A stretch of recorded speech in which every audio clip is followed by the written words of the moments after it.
जय हिंद दोस्तों, कैसे आप सभी लोग। आप सभी लोगों का आपके अपने YouTube channel the complete zone में बहुत बहुत स्वागत है आप सभी लोगों का। तो दोस्तों, जैसे कि अब हमारा टॉपिक चल रहा है पृथ्वी की उत्पत्ति के बारे में, जो परिकल्पनाएं हैं इनको बारे में हम पढ़ रहे हैं। तो दोस्तों, जैसा कि हम बात करते हैं कि हमने पिछले लेक्चर में क्या पढ़ा था, तो पिछले लेक्चर में हम पढ़े थे कि पृथ्वी की उत्पत्ति की परिकल्पना के बारे में, जो है कि अद्वैतवादी परिकल्पना के बारे में पढ़े थे पिछले लेक्चर में। उससे पहले हम लोगों ने वर्ल्ड जियोग्राफी में खगोलकी के सारे पार्ट्स को हम पढ़ चुके हैं, जिसमें हम लोगों की ब्रह्मांड की उत्पत्ति से लेके आकाशगंगा और पूरे के पूरे सोलर सिस्टम, सूर्य और अक्षांश और देशांतर रेखाएं और नेशनल टाइमलाइन और नेशनल डेट लाइन के बारे में बिल्कुल विस्तार रूप से पढ़ चुके हैं। अब हम पढ़ रहे हैं भौतिक भूगोल के बारे में। किसके बारे में पढ़ रहे हैं? भौतिक भूगोल में पृथ्वी की उत्पत्ति के लेकर के कौन कौन सी परिकल्पनाएं हैं, वैज्ञानिकों का और दार्शनिकों का यहाँ पे कौन कौन सी मतें दी हुई हैं, हम इनके बारे में पढ़ रहे हैं। तो दोस्तों, हमारा इस लेक्चर में, जो इस टॉपिक में हमारा एक लेक्चर कंप्लीट हो चुका हुआ है, यानी कि उसमें हम पिछले लेक्चर में पूरे अद्वैतवादी परिकल्पनाओं को पढ़ चुके हैं और अब हम इसमें पढ़ेंगे द्वैतवादी परिकल्पना के बारे में। पृथ्वी की उत्पत्ति को लेकर यहाँ पे वैज्ञानिकों का और दार्शनिकों का यहाँ पे क्या क्या मत है और उनके कौन कौन से सिद्धांत हैं, इसके बारे में हम बिल्कुल विस्तार रूप से पढ़े हैं। जो भी स्टूडेंट हमारे पिछले लेक्चर को नहीं देखे हैं, वो सबसे पहले पिछले लेक्चर को देखें, ताकि आज का वीडियो बिल्कुल विस्तार रूप से आप लोगों को समझ में आए। तो चलिए, हमने पिछले लेक्चर में क्या पढ़ा था? द्वैतवादी परिकल्पना। क्या पढ़ा था? जो है कि अद्वैतवादी परिकल्पना। क्या पढ़े थे? अद्वैतवादी परिकल्पना को पढ़े थे। अगर हम बात करते हैं पृथ्वी के उत्पत्ति को लेकर के अद्वैतवादी परिकल्पना को लेकर के, ठीक, तो यहाँ पे कई सारे वैज्ञानिकों ने अपने मत दिए। क्या क्या मत दिए थे, थोड़ा सा मैं पीछे का रिपीट कर देता हूं, ताकि आज का बिल्कुल आप लोगों को जो है कि अच्छी तरीके से समझ में आए। देखिए, एक वैज्ञानिक थे जिनका नाम था कांते द वफर। क्या नाम था? कांते द वफर। इन्होंने कौन सा सिद्धांत दिया था? कांते द वफर नाम है इनका। सबसे पहले इन्होंने, इसके पहले जो है कि पृथ्वी की उत्पत्ति को लेकर धार्मिक रूप से माना जाता था। सबसे पहले 1749 में, कब? 1749 में इन्होंने एक वैज्ञानिक रूप लेकर आया, यानी कि वैज्ञानिक एक परिकल्पना दिया, सिद्धांत दिया, जिसका नाम है पुच्छल तारा की परिकल्पना। क्या नाम है? पुच्छल तारा की परिकल्पना। इन्होंने बताया था कि पृथ्वी की जो उत्पत्ति हुई है, यहाँ पे सूर्य है और इसके बाद एक पुच्छल तारा जो है कि सूर्य के पास से गुजरा।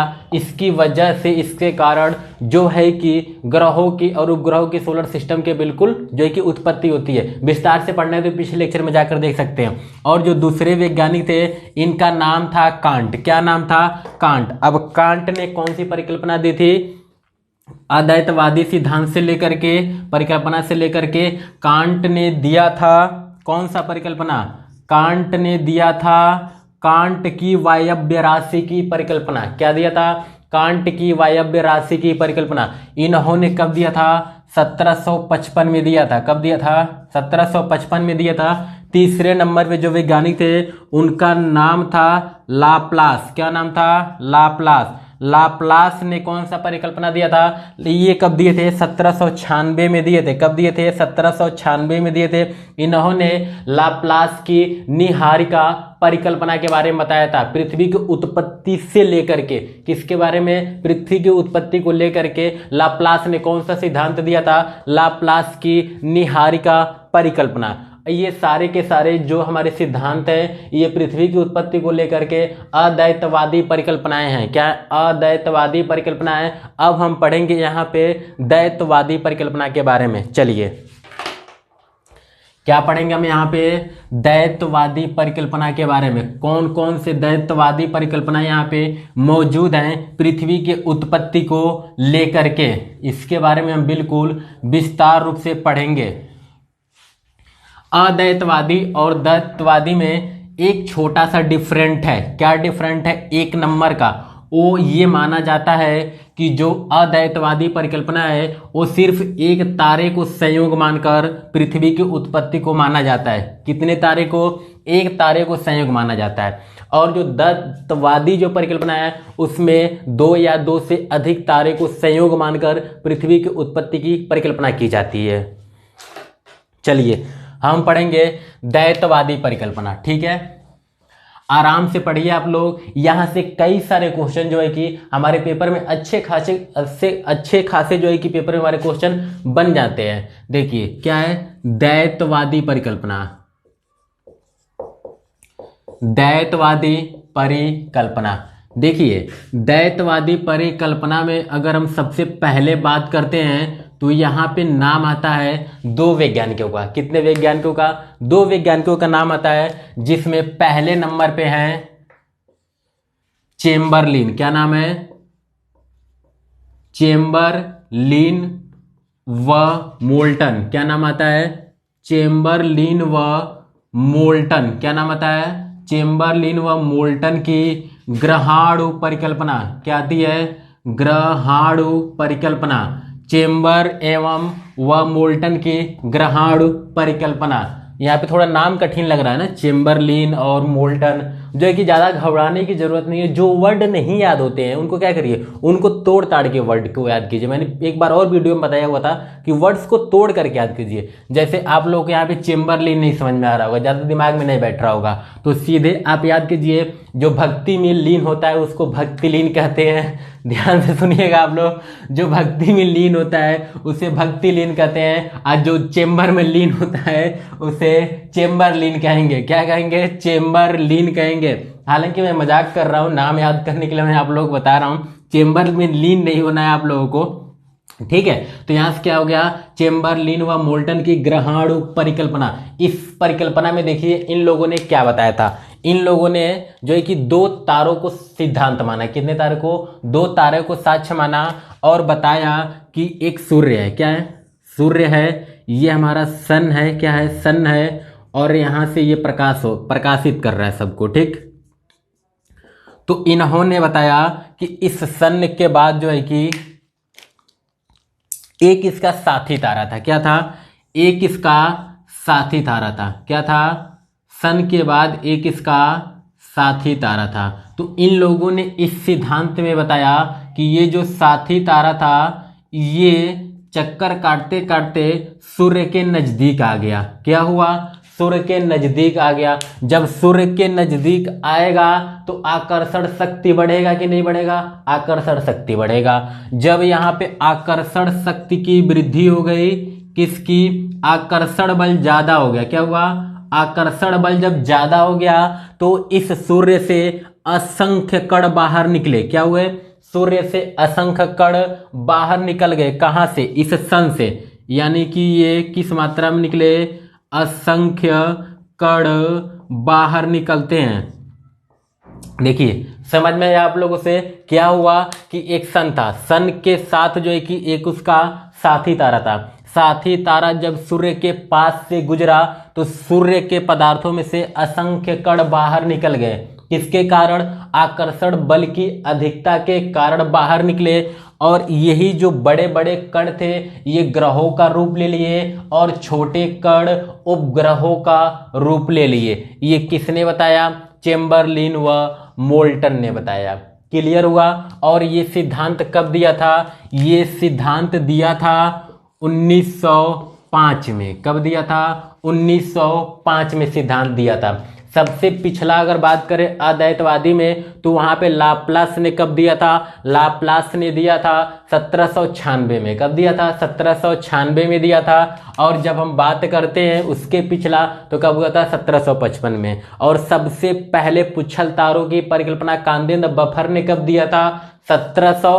कमेंट में बताइएगा, ठीक है? नहीं बताऊंगा मैं, ठीक। अब देखिए होता क्या है, यहाँ पे चेम्बरलिन व मोल्टन ने क्या बताया कि एक सन था। क्या था? हमारा सन था, उसका एक साथी तारा था। जब ये साथी तारा सूर्य के पास से गुजरा तो इसके आकर्षण की अधिकता के कारण यहाँ से असंख्य कण बाहर निकले और जो बड़े कण थे वो ग्रहों का रूप ले लिए और जो छोटे कण थे वो उपग्रहों का रूप ले लिए, ठीक। अब हम चलेंगे दूसरे परिकल्पना की तरफ, ठीक। ये द्वैतवादी आप लोगों को मिटा दे रहा हूं, ठीक है? ये तो आप लोग समझ रहे हैं कि द्वैतवादी परिकल्पना है, ठीक, ताकि लिखने के लिए हमारे पास जगह ज्यादा हो जाएगा, ठीक है। अब देखिए इसके बाद जो दूसरी परिकल्पना आती है द्वैतवादी में वो है हमारी J4 परिकल्पना। क्या है? J4 परिकल्पना। अब देखिए ये J4 परिकल्पना क्या है? हालांकि मैंने इसका नाम रखा है J4 परिकल्पना, ये J4 परिकल्पना है नहीं, इसका नाम कुछ और है। देखिए द्वैतवादी परिकल्पना में जो इसका नाम है उसका नाम है, ये दूसरा नंबर पे नाम है जेम्स जीन्स व जेफ्रिज। क्या नाम है? जेम्स जिब्स व जेफ्रिज की ज्वारी परिकल्पना। क्या नाम है? जेम्स जीन्स व जेफ्रिज की ज्वारी परिकल्पना। अब देखिए यहां पे क्या होता है, ठीक, ज्वारी परिकल्पना। देखिए यहां पे होता क्या है, जो जेम्स जीन्स थे इन्होंने बताया था कब, 1905 के बाद बात आ गई थी 1919, कब बात आ गई थी? 1919 तक। और 1919 में जो है कि जेम्स जीन्स ने बताया, जेम्स जीन्स ने क्या बताया कि एक सन था। क्या था? एक सन था। यहाँ पे दिख रहा है आप लोगों को, दिखना चाहिए यहाँ तक तो आप लोगों को। एक सन था। क्या था? एक सन था और ये क्या कर रहा था? प्रकाशित कर रहा था। सन है तो प्रकाशित तो करेगा ही करेगा, जाहिर सी बात है, ठीक। और ये जेम्स जीन्स ने बताया कि उसके साथ एक साथी तारा था। क्या था? एक इसका साथी तारा था। अब देखिए यहाँ पे जेम्स जीन्स कहते क्या हैं? कहते हैं कि जब ये साथी तारा, देखिए ध्यान से समझिएगा, यहाँ पे सभी जो है कि जो वैज्ञानिक है इनके मत कहीं ना कहीं एक दूसरे से मिलते होंगे, बस थोड़े बहुत जो है कि परिकल्पनाओं का अंतर है, इसलिए आप लोग ध्यान से समझिएगा इसको। और यहाँ से पेपर में क्वेश्चन हूबहू ऐसे ही बन जाते हैं कि जेम्स जीन्स की परिकल्पना क्या थी, जेफ्रिन की परिकल्पना क्या थी, रसेल की परिकल्पना क्या थी। तो यहाँ से आप लोग एक एक वर्ड को, सेंटेंस को ध्यान देते हुए चलिएगा। तो इन्होंने बताया था कि जब ये साथी तारा, क्या हुआ? जब ये साथी तारा, देखिएगा आराम से ध्यान से समझते हुए चलिएगा।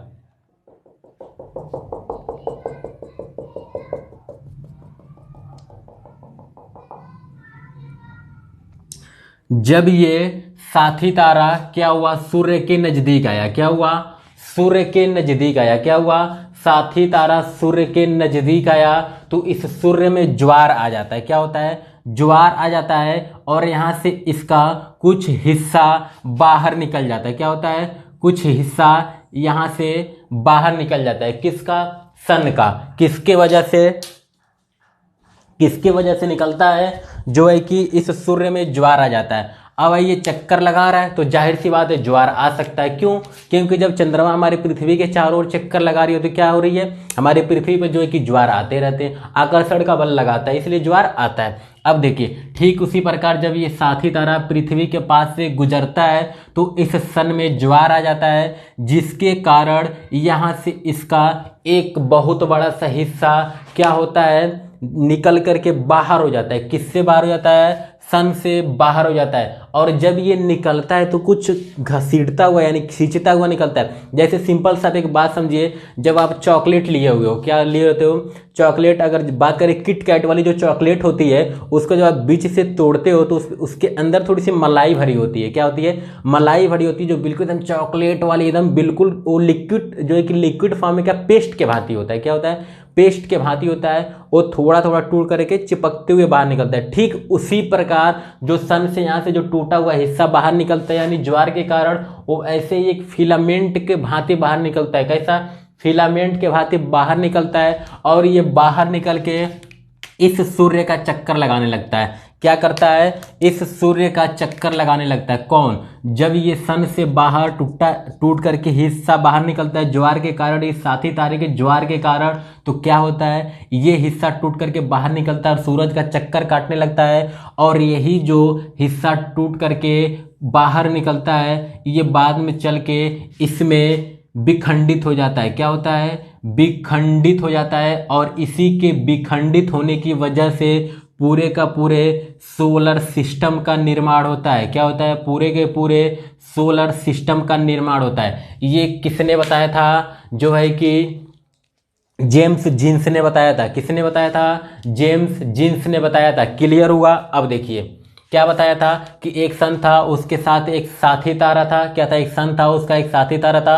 जब ये सूर्य के पास से गुजरा तो सन में ज्वार के कारण यहाँ से इसका थोड़ा सा हिस्सा यानी एक बहुत बड़ा सा हिस्सा टूट करके बाहर निकला और सूर्य का चक्कर लगाने लगा। बाद में ये हीट टूटकर ग्रहों की उत्पत्ति का कारण बना। क्लियर हुआ? चलिए अब देखिए, जेफरीन का भी कहना कुछ ऐसा ही था। क्या था? जेफरीन का कहना भी कुछ ऐसा ही था, लेकिन जेफरीन यहाँ पे तीन तारों को संयोग करते हैं। क्या करते हैं? तीन तारों को मिलाते हैं। कुछ ऐसे ही है, मैं इसको यहाँ से एक लाइन खींचता हूँ और इसको आगे समझाता हूँ। देखिए, इन्होंने कहा कि ये सन है। क्या है?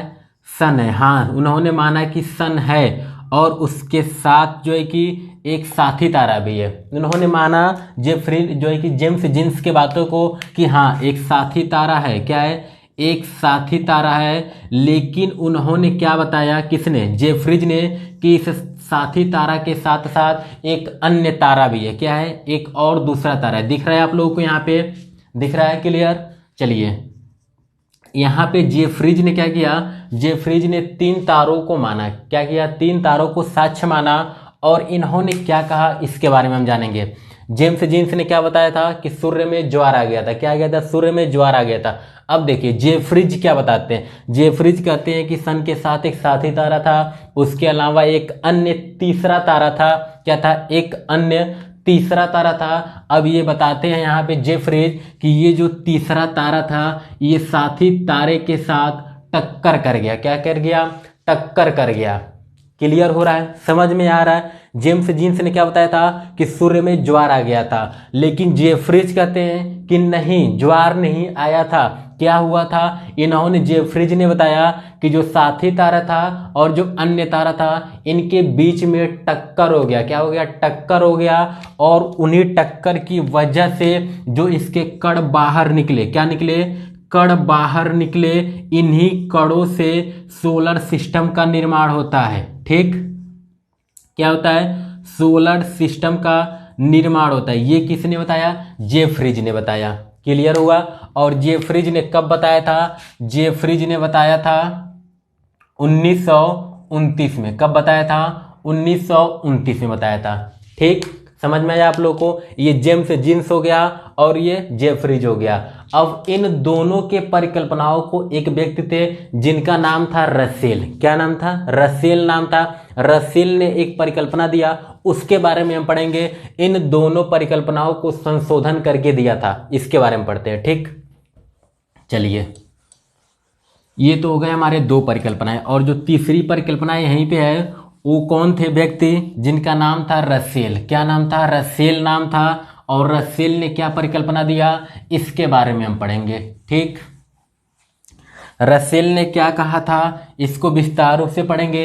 रसेल जो थे वो जेम्स जीन्स और जेफरीन के सिद्धांतों को यानी कि इनके परिकल्पनाओं को संशोधन किया था। इन्हीं दोनों के परिकल्पनाओं और सिद्धांतों को क्या किया था? संशोधन करके एक अपना सिद्धांत दिया था। और इन्होंने अपने सिद्धांत में क्या बताया था, इसके बारे में हम जानते हैं। देखिए, उन्होंने कहा कि एक तारा था, इसकी बात पे वो सहमत थे। कहते एक तारा था यानी कि सन था। ठीक है, हम इनके बातों पे सहमत हैं कि हाँ सन है और सन के साथ साथ एक साथी तारा है। इन्होंने भी इस बात को माना। क्या माना? कि एक साथी तारा है। हाँ, एक साथी तारा है, इन्होंने मान लिया। किसने?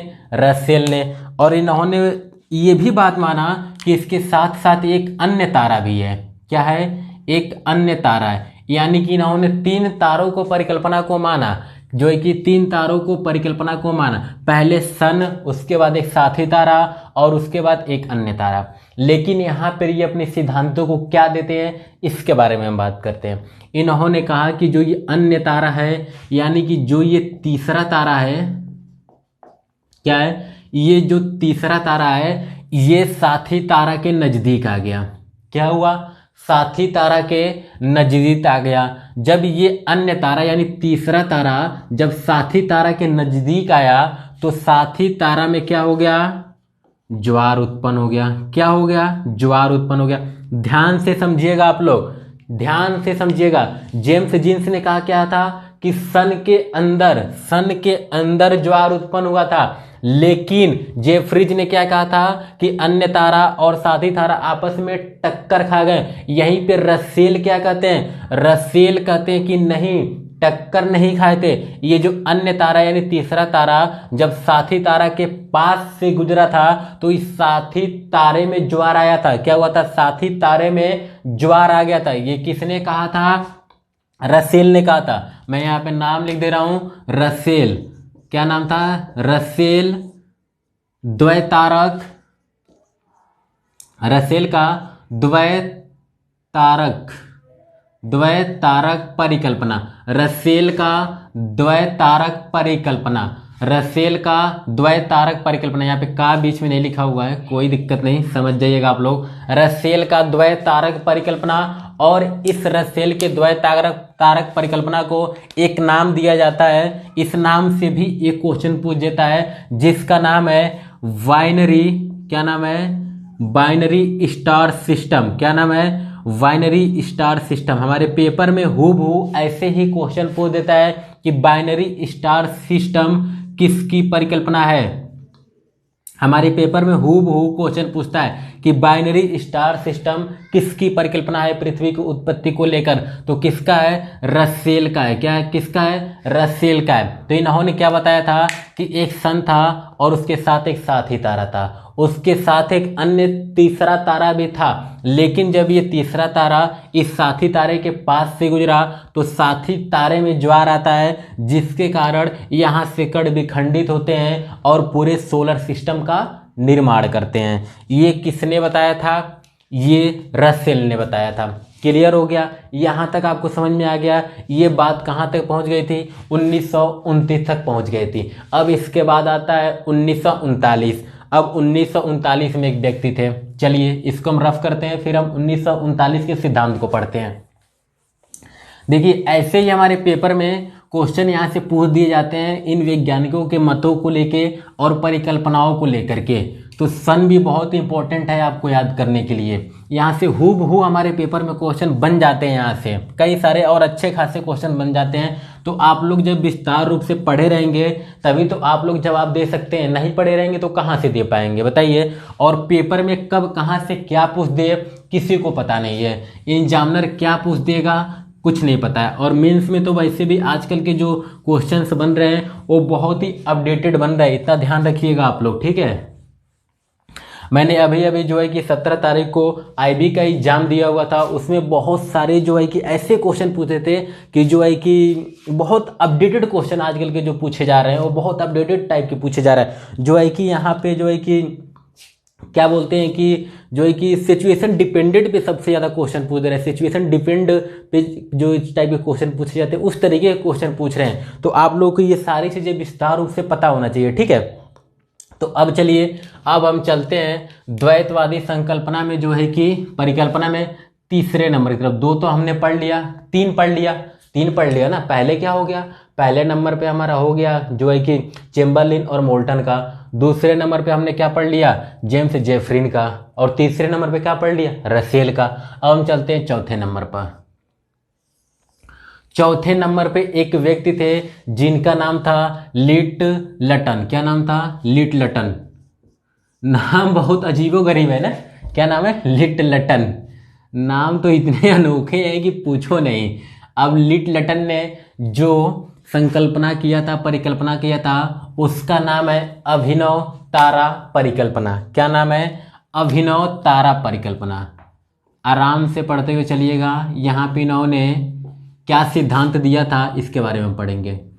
अभिनव तारा परिकल्पना, देखिए इन्होंने कहा था, देखिए इन्होंने कहा कि हाँ सन था। क्या था, सन था और उसके साथ एक साथी तारा था। क्या था, सन था और उसके साथ साथ एक साथी तारा था। ये किसने बताया, लिटलटन ने। किसने बताया था, लिटलटन ने बताया कि सन था, जो है कि साथी तारे को मैं बहुत टेढ़े मेढ़ा बना दे रहा हूँ ना, साथी तारा है भाई, थोड़ा इसको भी रिस्पेक्ट दिया जाए, बढ़िया से आराम से बनाया जाए। साथी तारा तो ये थोड़ा नहीं मतलब कि साथी तारा खत्म हो गया तो इसकी कोई रिस्पेक्ट ही नहीं। देखिए ये था हमारा साथी तारा, और उसके साथ साथ एक अन्य तारा भी था। हाँ था। किसने माना? ये जो है कि लिटलटन ने मान लिया कि एक साथी तारा था। हाँ था। एक अन्य तीसरा तारा था। हाँ था। तो इन्होंने, जो लिटलटन थे, इन्होंने कहा कि ये जो यहाँ पे सिद्धांत दिए थे, उन्होंने बताया कि ये जो सिद्धांत था, यहाँ पे होता क्या है, यहाँ पे होता क्या है, इसके बारे में हम जानेंगे। देखिए ये जब अन्य तारा, जब यहाँ पे साथी तारे के पास से गुजरा, क्या हुआ? जब ये अन्य तारा साथी तारा के पास से गुजरा तो इस साथी तारे में विस्फोट हो जाता है। क्या होता है? इस साथी तारे में विस्फोट हो जाता है। अब देखिए यहाँ पे इन्होंने विस्फोट का नाम ले लिया। किसका नाम ले लिया? विस्फोट का नाम ले लिया। इसके पहले रसेल ने क्या कहा था? रसेल ने कहा था कि जब साथी तारा पास से गुजरा तो साथी तारे में ज्वार आ गया। ज्वार और विस्फोट अलग अलग चीज हो रहे हैं, ध्यान से आप लोग समझिएगा इस सिचुएशन को। जब साथी तारा, रसेल की बात कर रहा हूं, जब साथी तारा पास से गुजरता है तो विस्फोट नहीं होता है, वहां पे ज्वार आता है। क्या होता है? साथी तारे में ज्वार आता है। लेकिन लिटलटन ने बताया कि जब तीसरा तारा जब साथी तारे के पास से गुजरा तो इसमें विस्फोट हो जाता है। क्या होता है? विस्फोट हो जाता है, जिसके कारण इस साथी तारा के मलबों के कारण विस्फोट होने के बाद क्या होता है? कण बाहर निकलता है, यानी कि विस्फोट होता है, कण बाहर निकलता है, और इसी के तत्वों से सोलर सिस्टम का निर्माण होता है। क्या होता है? सोलर सिस्टम का निर्माण होता है। ये किसने बताया था? लिटलटन ने बताया था। किसने बताया था? लिटलटन ने बताया था। और ये अपना सिद्धांत कब दिए थे? 1939 में दिए थे। कब दिए थे? 1939 में दिए थे। ये क्या हो गया? लिटलटन का अभिनव तारा। इन्होंने कहा कि सन था, सन के साथ एक साथी तारा था, साथी तारा के साथ एक अन्य तारा भी था। जब ये अन्य तारा साथी तारा के पास से गुजरा तो साथी तारे में विस्फोट हो गया, जिसके कण बाहर निकल के, मलबे बाहर निकल के सोलर सिस्टम का उत्पत्ति करते हैं, यानी कि निर्माण करते हैं। ये लिटलटन का हो गया। अब हम आगे पढ़ेंगे पांचवा सिद्धांत। क्या पढ़ेंगे? पांचवा सिद्धांत पढ़ेंगे।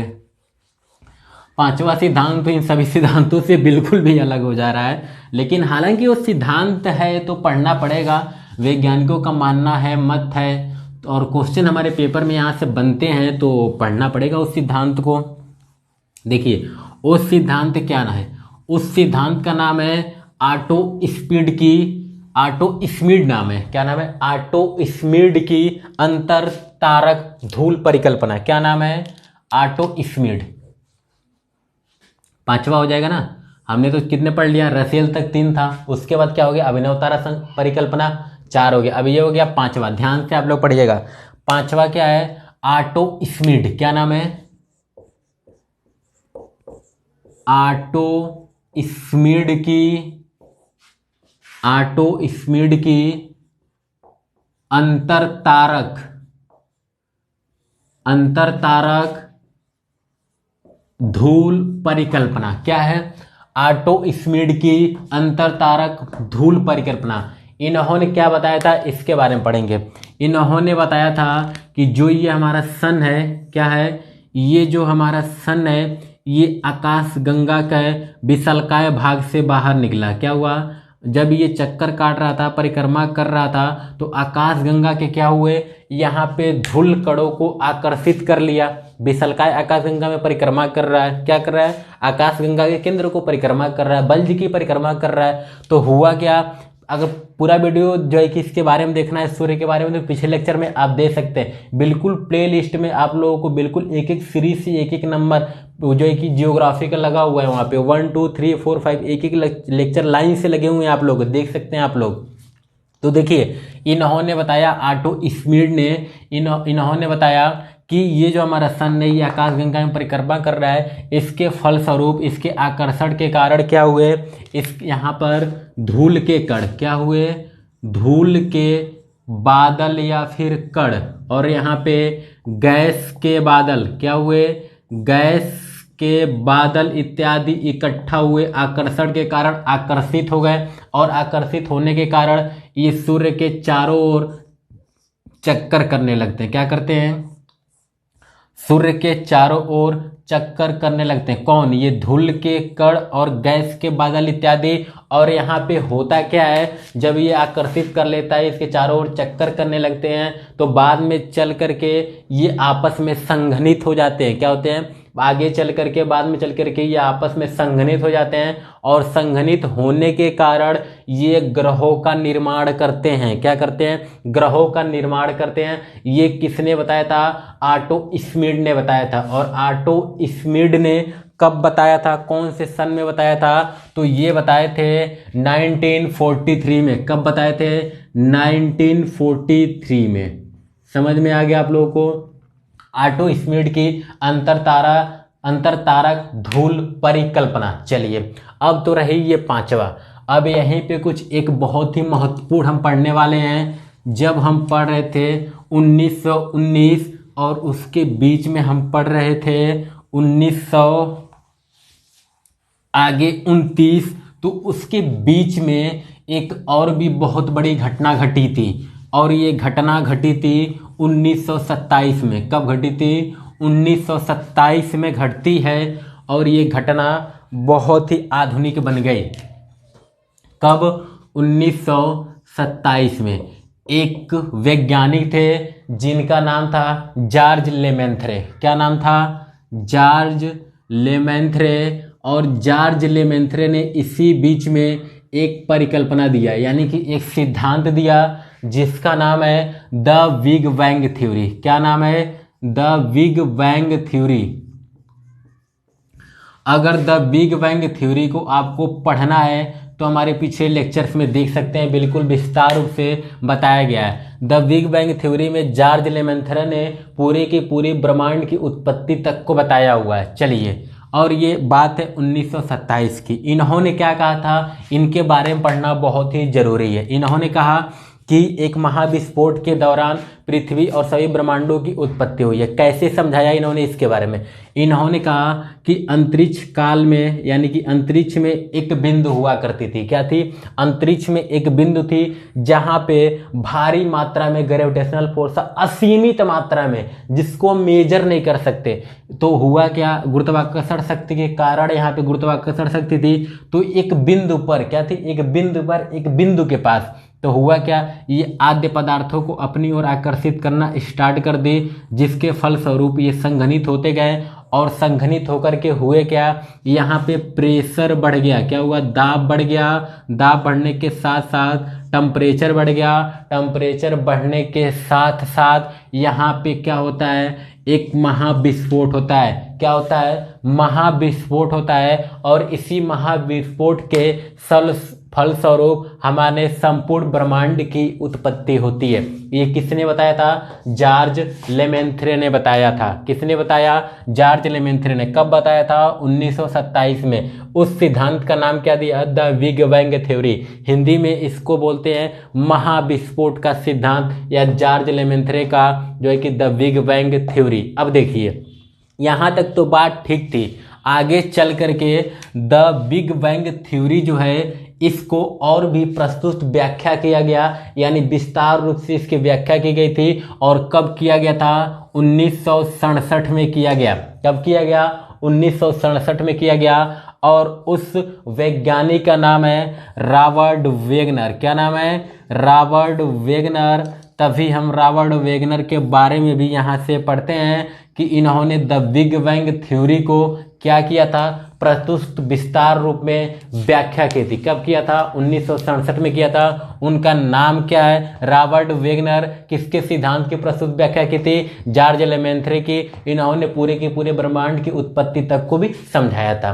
क्लियर हो गया? यहाँ से इसी को हम आधुनिक जो है कि सिद्धांत मानते हैं ब्रह्मांड की उत्पत्ति को लेकर के। क्लियर हो गया? चलिए, वीडियो अगर आप लोग को पसंद आया हो तो लाइक, शेयर और कमेंट कीजिए। और हाँ, आप लोगों से एक ही रिक्वेस्ट है कि आप लोग वीडियो को ज़्यादा से ज़्यादा तक शेयर कीजिए, ज़्यादा से ज़्यादा भाई बंधुओं तक आप लोग पहुँचाइए, ताकि सभी लोग पढ़ सके।